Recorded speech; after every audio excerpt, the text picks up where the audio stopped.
Hi, I am Shashank Prabhu and I am a Chief National Mentor at IMS. Now that most of the major tests would have been done, you would have a good idea regarding your strengths and weaknesses.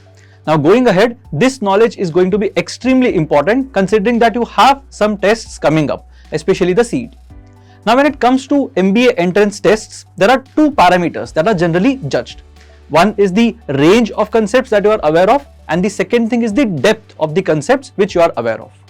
When it comes to tests like the CAT, the IFT and the XAT, what is being tested there is the depth of knowledge that you have pertinent to the concepts.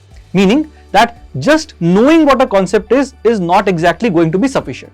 What you would also have to understand is how to apply the concept. How to understand where exactly can the concept be applied when the question is not in the format as you would expect it to be. So that is what is tested at these tests. On the other hand, if you look at tests like the CET, the SNAP, the NMAT and so on, these are primarily speed tests. And what is tested here is the range of concepts that you know. So although you might not really have an idea as to what exactly happens deeper into a concept, even if you know the concept and the most efficient or the quickest way of solving a question, you should be fine. So these tests are generally pursued to be easier tests.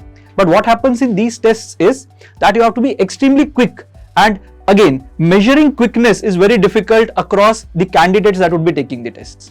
That's why it leads to an illusion that these tests are easier, but it is not the case. Now to understand how to deal with these kind of problems and how to become more efficient in terms of problem solving and even solving questions in general, we are coming up with the Best of CET series. As a part of this series, what is going to happen is we are going to make a certain number of videos. In each video, we will be discussing multiple questions pertinent to a topic. So let's say for example, if we are doing a video on say time, speed and distance, then we will have 3 questions that pertain to time, speed and distance. What will happen is we will show the questions to you right at the beginning of the video. You can try those questions out on your end and you can just look at the solution that will follow. Now the solution that is going to follow will constitute both the straightforward method or the textbook method that you would be aware of, and it would also include a method or a shortcut that would make your life easier. Wherever there are options that could have been used, wherever there were certain caveats that were present in the question that you could have taken advantage of, all those methodologies would be discussed.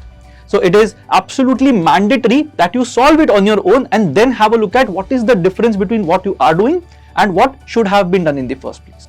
The objective of the series is to help you find patterns and shortcuts primarily from the perspective of past year CET toppers. We hope that you find the initiative useful and you are able to apply the same in the mocks that you are going to take going ahead. Do not forget to like, share and subscribe for more quality content.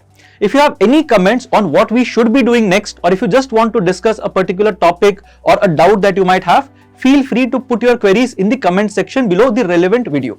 I'll see you again in the next video. Till then, happy learning.